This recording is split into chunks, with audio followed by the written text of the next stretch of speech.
अल्लाह जो हम सब का खालिक, हमारा राज़िक, कुल जहान का पालने वाला, कुल कायनात को तख्लीक करने वाला,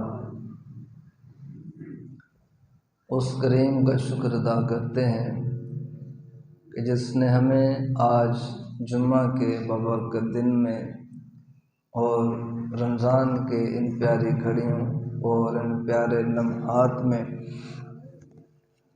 अपने पाक घर के अंदर अपना और अपने प्यारे हबीब नबी सल्लल्लाहु अलैहि वसल्लम और अपने मुकर्रबीन का ज़िक्र खैर करने सुनने के लिए हाज़िरी की तौफ़ीक बख्शी है। अल्लाह करीम की बारगाह में अर्ज़ गुज़ारते हैं कि अल्लाह करीम हमें इन अज़कार हसना की कामिल बरक़ात अता फरमाए। मोहतरम सामीन, 10 रमज़ानुल मुबारक उम्मुल मोमिनीन हज़रत खदीजतुल कुबरा रदियल्लाहु ताला अन्हा का यौम विसाल है। कायनात के अंदर बहुत से रिश्ते हैं, लेकिन 2 रिश्तों को बड़ा कमाल हासिल है। एक रिश्ता माँ का और दूसरा रिश्ता बीवी का, ज़ौजा का। इनको बड़ा कमाल हासिल है।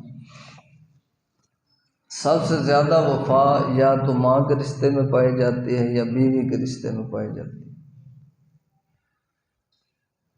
तो नबी करीम सल्लल्लाहु अलैहि वसल्लम की पहली ज़ौजा मोहतरमा हज़रत खदीजतुल कुबरा रदियल्लाहु अन्हा 10 रमज़ान दुनिया से रुखसत हुई। अल्लाह करीम ने अपने हबीब अलैहिस्सलातु वस्सलाम को जो औलाद अता की, उनमें से सबसे ज़्यादा औलाद अल्लाह ने हज़रत खदीजा से अता की। हज़रत खदीजा रज़ियल्लाहु तआला अन्हा से अल्लाह ने अपने हबीब अलैहिस्सलातु वस्सलाम को 2 बेटे 4 बेटियां अता फरमाई। बेटे हज़रत कासिम और हज़रत इब्राहिम अब्दुल्ला। हज़रत कासिम और हज़रत अब्दुल्ला ये 2 बेटे अता फरमाए। 4 बेटियां हज़रत रुकैया, हज़रत ज़ैनब, हज़रत उम्मे कुलसूम, हज़रत फ़ातिमतुज़ ज़हरा रज़ियल्लाहु अन्हुन्ना। जब आका अलैहिस्सलातु वस्सलाम का निकाह हज़रत खदीजा के साथ हुआ तो उस वक़्त नबी रहमत सल्लल्लाहु अलैहि वसल्लम की उम्र मुबारक 25 साल और हज़रत खदीजा रज़ियल्लाहु अन्हा की उम्र मुबारक 40 साल और हज़रत खदीजा रज़ियल्लाहु अन्हा जब आका अलैहिस्सलातु वस्सलाम की ज़ौजियत में आईं तो फिर कुल जहान की औरतों को हज़रत खदीजा ने बताया कि लोगों, मियाँ बीवी का रिश्ता होता क्या है। फिर इस तरह हुजूर के साथ रहीं, हुजूर के पास रहीं, हुजूर की खिदमत में रहीं कि कुल जहान में नमूना तलाश करें तो शायद ऐसा नमूना न मिले।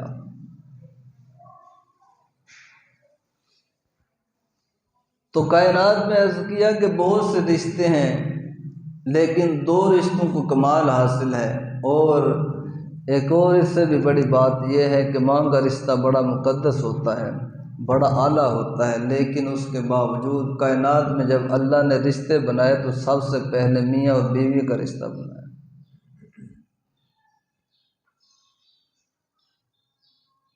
इसी वजह से आका अलैहिस्सलातु वस्सलाम बड़ी ताकीद फरमाया करते क्या लोगों, जब ये रिश्ता जोड़ना चाहो तो बड़ा सोच समझ लिया कर। मियाँ बीवी का रिश्ता जोड़ना चाहो तो बड़ा सोच समझ लिया करो। क्यों कि जब बंदा सफ़र पर निकलता है तो हम सफ़र अच्छा हो तो सफ़र आसान होता है, और अगर हम सफ़र अच्छा ना हो तो सफ़र मुश्किल तरीन हो जाता है और कठिन हो जाता है। तो फरमाया तुम्हारा पूरी ज़िंदगी का सफ़र है, लिहाजा जब हम सफ़र चुनना चाहो तो बड़ा देखभाल लिया कर। उसमें नबी पाक सल्लल्लाहु अलैहि वसल्लम ने हमें कायदा अता की। फरमाया अगर हम सफ़र अच्छा चाहते हो तो फिर इन चीज़ों को ज़रा देख लिया करो। फरमाया कि तुम 4 चीज़ों का लिहाज करते हो, रिश्ता तलाश करते हो। औरत का हुस्न देखते हो, उसका माल देखते हो, उसका ख़ानदान देखते हो। चौथी चीज़ उसका दीन और अखलाक। फरमाया अगर चाहते हो ना कि ज़िंदगी अच्छी हो, पुरअमन हो, पुरसुकून हो, तो फिर पहली तीनों चीज़ों को छोड़ देना, सिर्फ एक ही चीज़ देखना, औरत का दीन और उसके अखलाक। अगर दीनदार है, बाअखलाक है, तो फिर रिश्ता करने में देर ना करो, फ़ौरन रिश्ता करो। लेकिन अब हमारे यहाँ जो रिश्ते किए जाते हैं, रिश्ता करने वालों का भी शौक़ यही होता है, जो करवाने वाले होते हैं वो भी यही कहते हैं। भाई हम पूछते हैं जनाब कैसे लोग हैं, तो कहते हैं जनाब गांव के अंदर दाखिल हों तो पहली कोठी और न दी।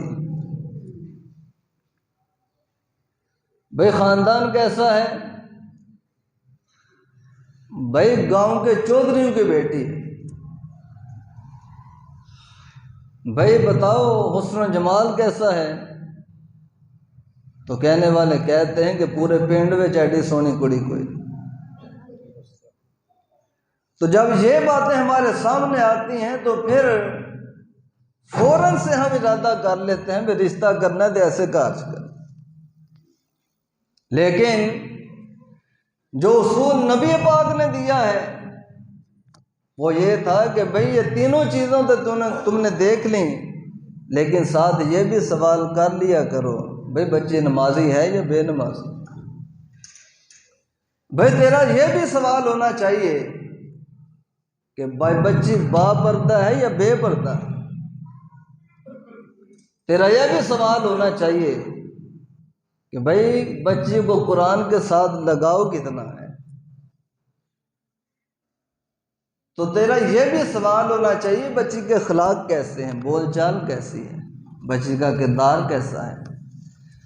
तो फरमाया कि दीन देखकर रिश्ता करोगे तो ज़िंदगी पुरसुकून हो जाएगी। तो नबी करीम सल्लल्लाहु अलैहि वसल्लम के लिए अल्लाह करीम ने जब ज़ौजा चुनी पूरे अरब में से 40 साला खातून को चुना, 40 साला खातून। आका अलैहिस्सलाम की पहली ज़ौजा मोहतरमा और उम्मुल मोमिनीन हज़रत आयशा सिद्दीक़ा रज़ी अल्लाह अन्हा फरमाती हैं कि जब तक हज़रत खदीजा जिंदा रही तब तक नबी पाक सल्लल्लाहु अलैहि वसल्लम ने किसी दूसरी खतून से निकाह नहीं की।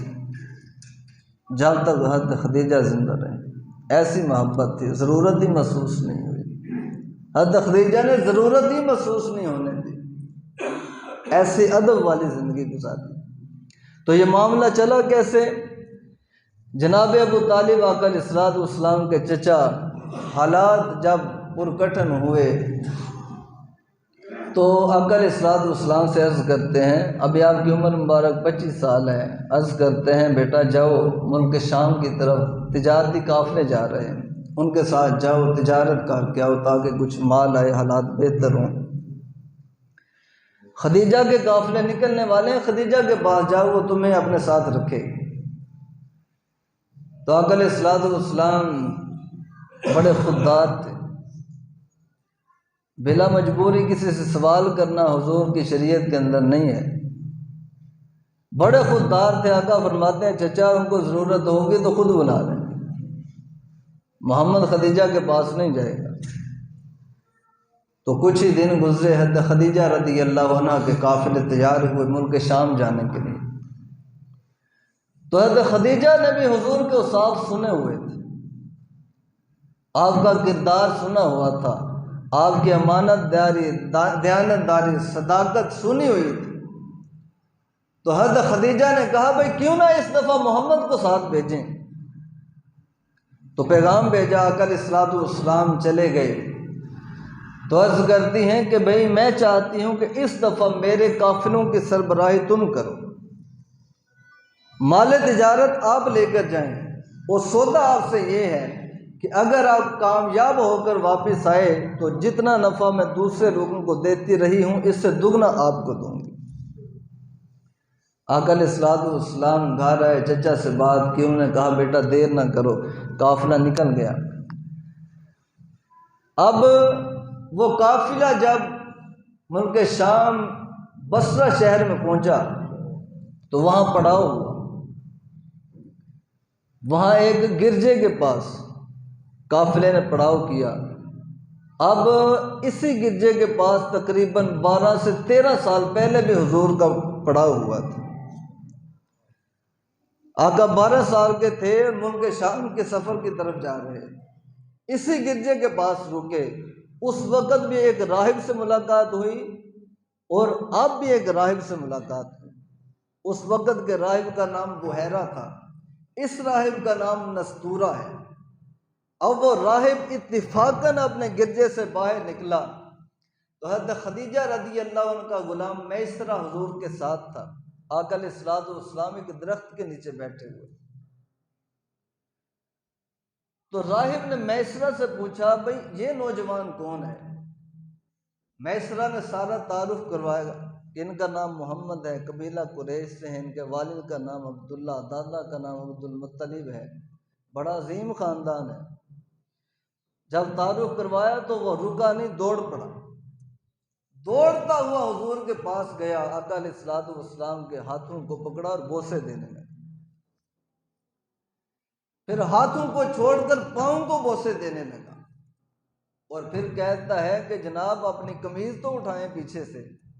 आका अलैहिस्सलाम ने कमर से कमीज उठाई, सामने मोहर नबूवत थी, फिर मोहर नबूवत को चूमने लगा और फिर सब लोगों को जमा किया, काफिले वालों आओ मेरे पास। काफिले वाले आए और कहने लगा, तुम सबको गवाह बनाकर कहता हूं कि मैं इस नबी पर ईमान लाया हूं। लोगों ये को आम नहीं है, अन करीब ऐलान नबूवत करेगा, ये अल्लाह का नबी और अल्लाह का रसूल है। भाई आपको कैसे खबर है? कहते हैं हमने अपनी किताब तौरात के अंदर पढ़ा है। अब है राहिब तुम कैसे कहते हो? कहते हैं कि ये तो है जिनकी बशारतें हजरत ईसा अलैहिस्सलाम देते रहे हैं। हज़रत ईसा अलैहिस्सलाम इनकी बशारतें देते रहे, इनके औसाफ और कमालात अपने दौर में बयान करते रहे हैं, तो मैं इन पर ईमान लाया हूँ, गवाह हो जाओ। तो वहाँ ये माजरा पेश आता है, हुजूर अलैहिस्सलाम आके चलते हैं और बाज़ार पहुँचते हैं, वहाँ पर माल तिजारत फरोख्त होता है। अब नबी पाक सल्लल्लाहु अलैहि वसल्लम पहले लोगों से दुगना नफ़ा लेकर वापस आते हैं। जब वापस मक्का के करीब पहुँचते हैं तो हज़रत आका अलैहिस्सलाम गुलाम मैसरा से फरमाते हैं कि जाओ खदीजा के पास और उनको पैगाम दो कि आपका काफिला जो है दुगना नफ़ा लेकर वापस आ रहा है। वो पहुँचते हैं, ख़बर देते हैं। नबी पाक सल्लल्लाहु अलैहि वसल्लम जब अपने मामलात से काफिले की ज़िम्मेदारी से फारिग होते हैं तो हज़रत खदीजा मैसरा से पूछती हैं कि बताओ तुमने इनको कैसा पाया? तो मैसरा कहते हैं कि इन पूरे सफ़र के अंदर मैंने इनकी ज़बान पर झूठ नहीं देखा, मैंने इनसे झूठ नहीं सुना। वहाँ माल फरोख्त करते रहे हैं मेरे सामने, अगर किसी चीज़ के अंदर कोई कमी थी, कजी थी तो कस्टमर को पहले बताया यहाँ से ये चीज़ ख़राब है। तो बड़ी अमानतदारी, दयानतदारी के साथ सारे मामलात किए और जो इनके माताहत लोग थे काफिले वाले, उनके साथ भी बड़ा हुस्न सलूक के साथ पेश आए। हज़रत खदीजतुल कुबरा रज़ी अल्लाह तआला अन्हा ने जब ये औसाफ सुने तो बड़ी मुतासिर हुई और सिर्फ मुतासिर नहीं हुई बल्कि दिल के अंदर एक रग़बत पैदा हुई। वो क्या कि क्यों ना मैं इसको अपना सरताज बना, क्यों ना इस नौजवान से निकाह कर लिया जाए।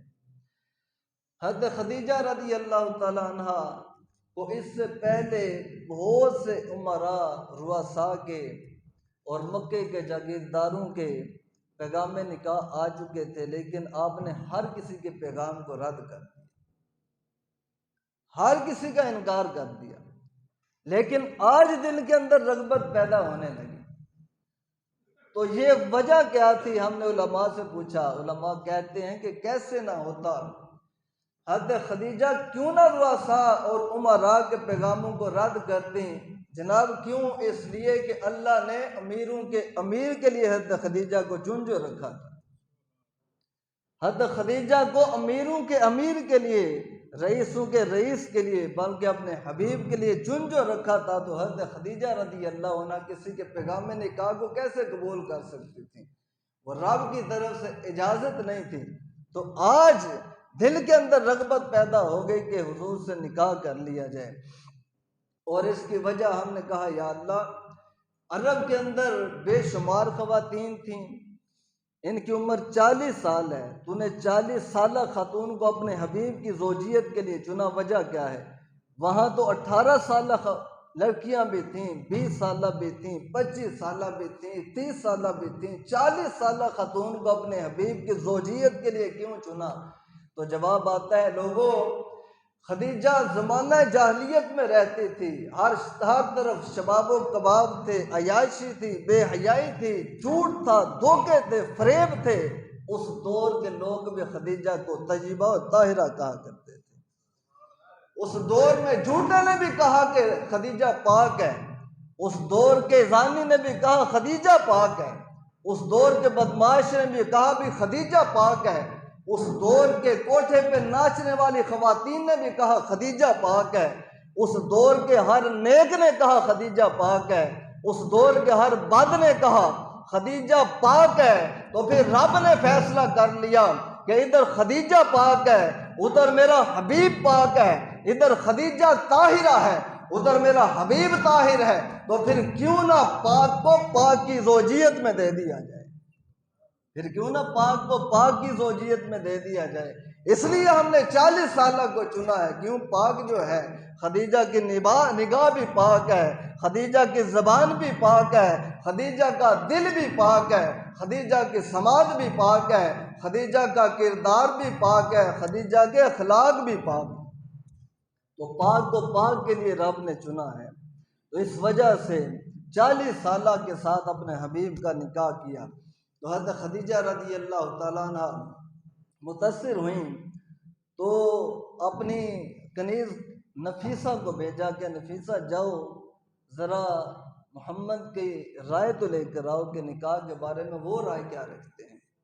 हज़रत नफीसा चली जाती हैं और जाकर पूछती हैं, मोहम्मद आप निकाह क्यों नहीं करते? 25 साल उम्र हो गई। आका अलैहिस्सलाम फरमाते हैं कि हालात इजाज़त नहीं देते। तो नफीसा कहती हैं कि आप निकाह के लिए तैयार हों, हालात की परेशानी छोड़ दें।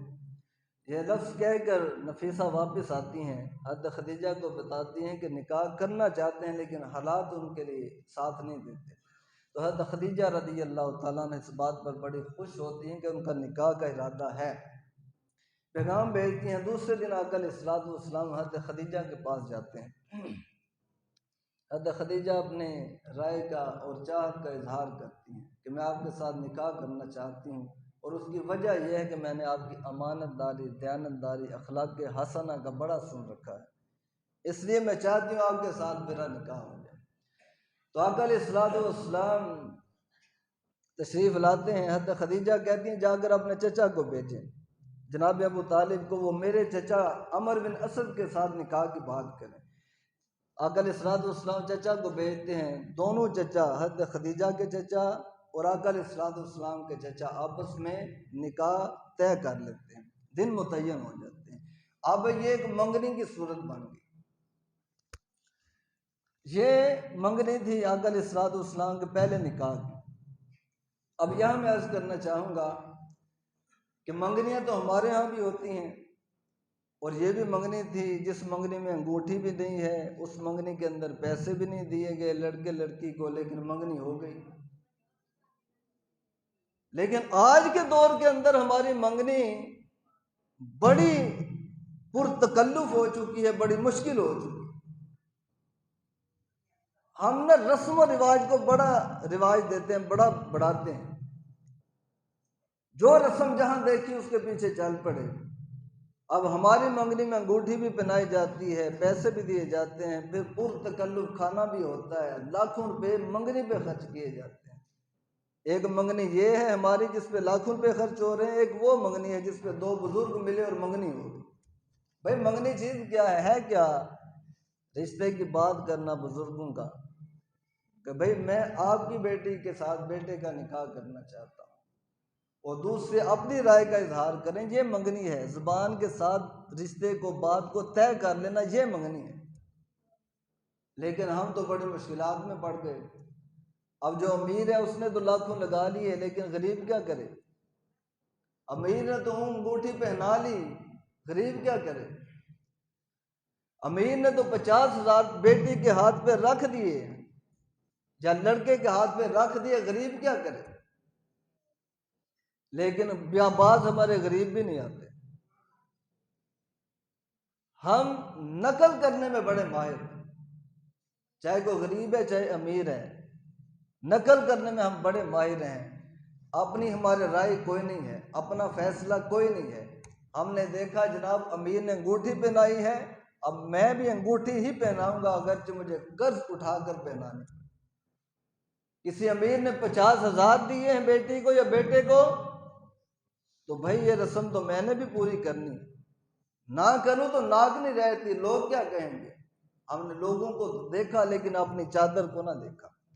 बुजुर्ग कहते हैं चादर देखकर पांव फैलाने से। हमने चादर को ना देखा, हमने अमीरों को देख लिया, भी उसने ऐसा किया मैंने भी करना है। अब कर्ज उठाकर हमने लाखों रुपए लगाकर मंगनी कर ली। अब उसके बाद अगरचे घर के बच्चे भूखे मर रहे हैं, कर्ज हमारे सर पर चढ़ा, तो अपनी एक राय कायम करें, खुद एतमादी पैदा करें, कुव्वत फैसला अपने अंदर पैदा करें। देखें मेरे लिए सही क्या है, मेरे लिए गलत क्या है, मैंने सही करना है गलत नहीं करना, मैंने खुद अपनी राह का तयन करना है, मैंने पीछे किसी के पीछे नहीं चलना। अपनी एक राय कायम करें। तो ये क्या हुआ भाई, एक रस्म चली बस चलती गई और बढ़ती गई। ये क्या तरीका हुआ? हर बंदा उसी डगर पर चल रहा है।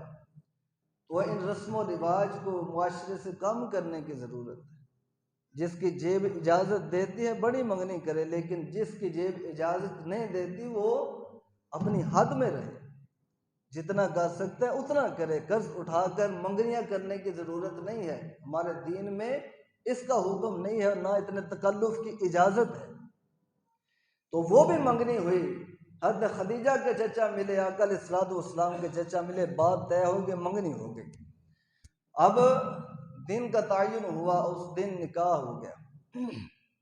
निकाह के बाद हज़रत खदीजतुल कुबरा रज़ी अल्लाह तआला अन्हा आका अलैहिस्सलाम के घर तशरीफ़ ले आई। अब मैंने इब्तिदा में अर्ज़ किया था कि ज़ौजियत होती क्या है, हज़रत खदीजा ने बताया, और बीवी की शोहर के साथ मोहब्बत होती क्या है, हज़रत खदीजा ने बताया। बीवी को शोहर के साथ वफा होती क्या है, हज़रत खदीजा ने बताया। सबसे बढ़कर वफादार रिश्ता जो है वो मां का है, उसके बाद सबसे ज़्यादा वफा वाला रिश्ता बीवी का रिश्ता है। इसकी बहुत बड़ी मिसाल हज़रत रहमत रज़ी अल्लाह तआला अन्हा ने कायम की। हज़रत रहमत रज़ी अल्लाह अन्हा जो हज़रत अय्यूब अलैहिस्सलाम की ज़ौजा हैं, आप जानते हैं हज़रत अय्यूब अलैहिस्सलाम कई साल बीमार रहे, और बीमार भी कैसे थे कि अपनी जगह से हिल भी नहीं पाते थे। कमो बेश जो उम्र जो वक्त उलमा ने लिखा है वो 7 साल का लिखा है कि हज़रत अय्यूब अलैहिस्सलाम 7 साल तक कम अज कम बीमार रहे। अब इन 7 सालों में जब सारे रिश्ते छोड़ गए तो एक ही साथ रह गया था, वो आपकी ज़ौजा हज़रत रहमत थी। हज़रत रहमत 7 साल हज़रत अय्यूब के अलैहिस्सलाम के साथ रही और आपकी खिदमत करती रही। बड़ा मुजाहदा है, बड़ा मुजाहदा है। हज़रत अय्यूब के भाई छोड़ गए, दोस्त छोड़ गए, बाकी रिश्तेदार छोड़ गए, बहनें छोड़ गईं, एक बीवी साथ 7 साल खिदमत करती रही। और किस अंदाज में खिदमत की है, हज़रत अय्यूब को खिलाना भी अपने हाथ से, अय्यूब अलैहिस्सलाम को पिलाना भी अपने हाथ से। अय्यूब अलैहिस्सलाम के कपड़े भी हज़रत रहमत तब्दील कर रही। हज़रत अय्यूब अलैहिस्सलाम ने उठना है तो उठाना भी हज़रत रहमत ने है, उनको लटाना भी हज़रत रहमत ने है, एक जगह से दूसरी जगह मुंतकिल करना है तो हज़रत रहमत ने करना है। इस अंदाज में खिदमत की है। और इतना ही नहीं बल्कि हज़रत अय्यूब अलैहिस्सलाम के खाने का इंतज़ाम भी हज़रत रहमत कर रही हैं। घरों के अंदर जाती हैं, काम काज करती हैं, वहाँ से जो मिलता है कुछ खुद खा लेती हैं, कुछ हज़रत अय्यूब को खिला देती हैं। ये वफा की हद है, इंतहा है वफा की। और जब ऐसा मरीज घर के अंदर होता है तो फिर आना जाना भी ख़त्म हो जाता है, फिर माँ भी छूट जाती है, बाप भी छूट जाता है, बहन और भाई भी छूट जाते हैं, सहेलियाँ भी छूट जाती हैं। हर वक्त उस मरीज के पास पहरा देना पड़ता है कि कहीं आवाज़ ना आ जाए, कहीं ज़रूरत ना पड़ जाए, बंदे का आना जाना ख़त्म हो जाता है। तो इस अंदाज में हज़रत रहमत ने 7 साल तक हज़रत अय्यूब की खिदमत की। एक मौका फिर ऐसा बना कि अय्यूब अलैहिस्सलाम को किसी बात पे गुस्सा आया तो अय्यूब अलैहिस्सलाम ने कसम उठाई कि ए रहमत, मैं ठीक होऊंगा, अल्लाह शिफा देगा तो मैं तुझे 100 कोड़े मारूंगा। गलती ऐसी थी, वजाहत का वक्त नहीं है, 100 कोड़े तुझे मारूंगा। हज़रत अय्यूब ने कसम उठाई। अब जब हज़रत अय्यूब अलैहिस्सलाम को शिफा हुई तो इरादा किया अपनी कसम पूरी करने का, तो रब करीम की तरफ से भी ऐलान हो गया। रब करीम की तरफ से आवाज आई कि अय्यूब, हम तुझे इसकी इजाजत नहीं देते कि तू हमारी बंदी को 100 कोड़े मारे, तेरा रब तुझे इजाजत नहीं देता। तो फिर हज़रत अय्यूब ने सवाल किया होगा कि या अल्लाह इजाजत क्यों नहीं देता, तो जवाब आया होगा इस वजह से रहमत को 100 कोड़े मारने की इजाजत नहीं देते कि हमारी रहमत हमारे नबी की 7 साल तक खिदमत करती रही है। रहमत हमारे नबी की 7 साल तक खिदमत करती रही है। हज़रत रहमत ने 2 बातें सोचकर हज़रत अय्यूब की खिदमत की थी। एक तो उन्होंने हज़रत अय्यूब को अल्लाह का नबी समझा था और दूसरा अपना शोहर समझकर खिदमत करती रही। तो गोया कि रब करीम की तरफ से जवाब आया, एक तो रहमत हमारे नबी की खिदमत करती रही है, दूसरा रहमत हमारे अपने शोहर की खिदमत करती रही है, लिहाजा हम रहमत को तकलीफ नहीं पहुंचने देंगे। तो मैं कहता हूं कि जो खातून और जो उम्मती नबी की खिदमत करता है, अल्लाह उसको दुनिया में तकलीफ नहीं आने देता। जो खातून शोहर की खिदमत करती है, अल्लाह उसको दुनिया में तकलीफ नहीं आने देता। तो फिर बताएं वो रब आखिरत में इनकी तकलीफ कैसे गवारा करेगा। तो पता चला जो नबी का वफादार होता है वो अल्लाह को महबूब हो जाता है। पता चला कि जो औरत शोहर की वफादार होती है रब को महबूब हो जाती है। और वही नमूना हज़रत खदीजतुल कुबरा रज़ियल्लाहु ताला अन्हा ने अपनी हयात तय्यबा में हमारे सामने पेश किया है। हज़रत खदीजा रज़ियल्लाहु ताला अन्हा जब हुजूर के घर में आई तो फिर अंदाज़ ज़िंदगी क्या था? अंदाज़ ज़िंदगी ये था कि अपनी सोच को हुजूर की सोच पे कुर्बान कर दिया, अपनी फ़िक्र को हुजूर की फ़िक्र पे कुर्बान कर दिया, अपनी ख्वाहिशात को हुजूर की ख्वाहिशात पे कुर्बान कर दिया, अपनी चाहतों को हुजूर की चाहतों पे कुर्बान कर दिया, अपने हर तलब को हुजूर की रिज़ा पे कुर्बान कर दिया, अपना उठना बैठना सोना जाना जागना हर चीज़ हुजूर के ताबे है। आका अलैहिस्सलातु वस्सलाम हज़रत खदीजा रज़ियल्लाहु ताला अन्हा का माल खर्च करते हैं। माल कितना है हज़रत खदीजा के पास? लाखों में नहीं था, करोड़ों में था। करोड़पति थी हज़रत खदीजा। कितनी अमीर थी कि जब काफिले तिजारत के लिए मक्का से निकला करते थे तो अगर 10 ऊँटों पर अहले मक्का का माल है तो 10 ऊँट अकेले हज़रत खदीजा के होते थे। हज़रत खदीजा कितनी अमीर थी, अगर अहले मक्का के 20 ऊँट हैं माल तिजारत के तो हज़रत खदीजा अकेली के 20 ऊँट माल तिजारत के हुआ करते। इतनी अमीर थी हज़रत खदीजा।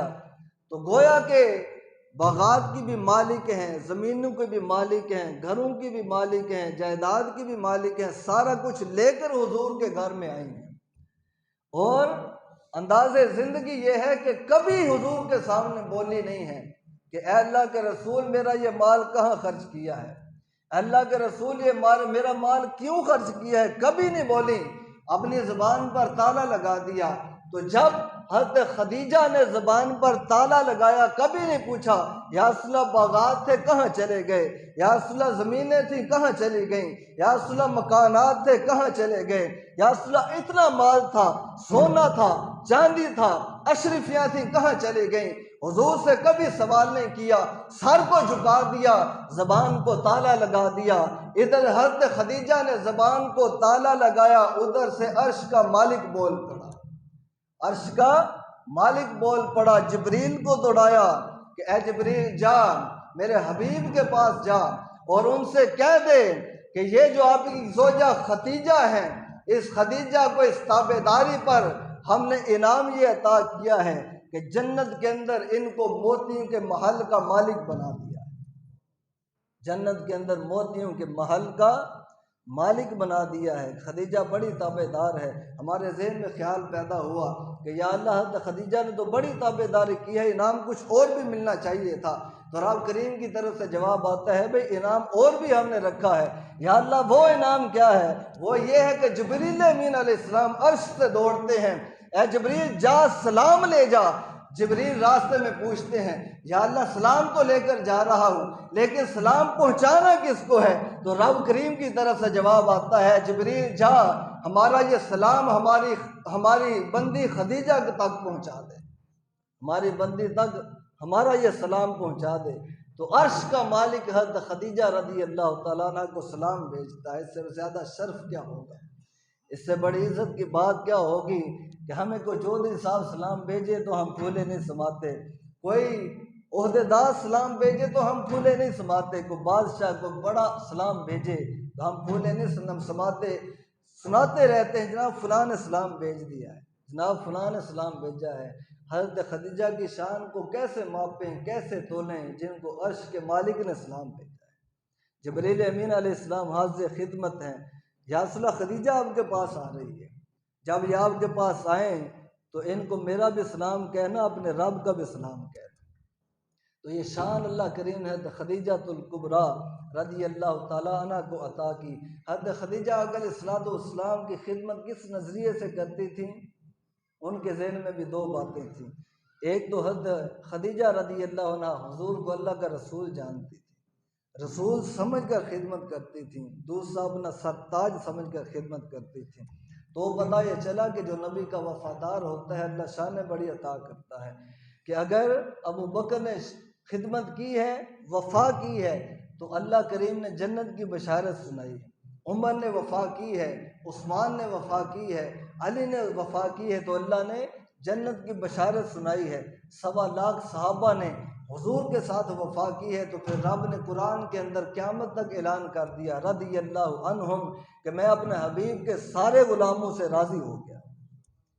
तो जो नबी से वफ़ा करता है उसे रब की रज़ा मिलती है, और जो औरत शोर से वफ़ा करती है फिर उसको रब की तरफ से सलाम आता है, उसको रब की तरफ से सलाम आता है जो शोहर की वफ़ादार बनकर रहती है।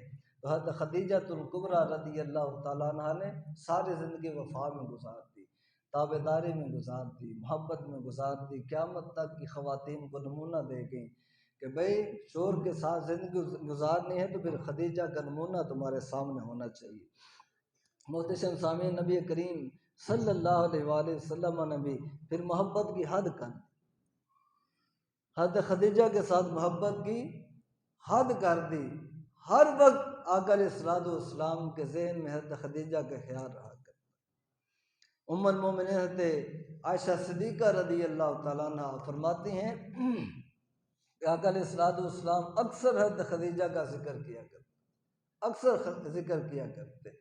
थोड़ी थोड़ी देर के बाद खदीजा की बातें शुरू हो जाती। खदीजा ऐसी थी, खदीजा ऐसी थी, खदीजा ऐसे बोलती थी, खदीजा ऐसे चलती थी, खदीजा इस तरह मेरी खिदमत करती थी, खदीजा आपने अपना सारा माल मुझ पे फिदा कर दिया। आका अलैहिस्सलाम खदीजा के औसाफ बयान किया करते। तो जब बीवी को हुक्म है कि शोहर के साथ वफ़ा करे और मोहब्बत करे, तो फिर शोहर को भी हुक्म है कि बीवी के साथ वफ़ा करे। और बीवी के साथ मोहब्बत करे। अगर बीवी को हुक्म है कि शोहर के औसाफ खूबियाँ और कमालात लोगों के सामने बयान करे, तो पर्दे के अंदर रहकर महरम रिश्तेदारों के अंदर फिर शोहर को भी अपनी बीवी की खूबियाँ बयान करनी चाहिए। जहाँ ज़रूरत है, मैंने अर्ज़ किया महारिम के अंदर जहाँ जायज़ है वहाँ बीवी की खूबियाँ बयान करनी चाहिए कि मेरी बीवी की ये भी खूबी है। लोगों तुम्हें तो उसके ऐब भी नज़र आते हैं, मेरी बीवी में ये भी खूबी है, उसमें ये भी खूबी है, वो इस अंदाज में मेरी खिदमत करती है, वो मेरे साथ बड़ी वफादार बनकर रहती है, वो मेरे माल की हिफाजत करती है, वो मेरी औलाद की बड़ी अच्छी परवरिश करती है। ये खूबियाँ शोहर को भी बयान करनी चाहिए। बीवी को मोहब्बत करनी चाहिए तो शोहर को भी बीवी से मोहब्बत करनी चाहिए। तो आका अलैहिस्सलातु वस्सलाम हज़रत खदीजा के औसाफ अपनी दूसरी अज़वाज के सामने बयान किया करते थे, और यहाँ तक मोहब्बत करते कि बाज़ दफ़ा बकरी ज़बह करते, गोश्त बनाते, तो नबी करीम सल्लल्लाहु अलैहि वसल्लम स्पेशली ग़ुलाम को भेजते कि जा घर तलाश कर मदीना के अंदर, जहाँ जहाँ मक्का के अंदर और मदीना के अंदर जहाँ जहाँ खदीजा की सहेलियाँ रहती हैं, उन सहेलियों के घरों में गोश्त पहुँचा कर रहा। या रसूलल्लाह क्यों? इस वजह से कि सहेलियाँ तो खदीजा की हैं। तो आका अलैहिस्सलातु वस्सलाम ने हज़रत खदीजा से बड़ा प्यार किया, हज़रत खदीजा ने वफ़ा की हद कर दी।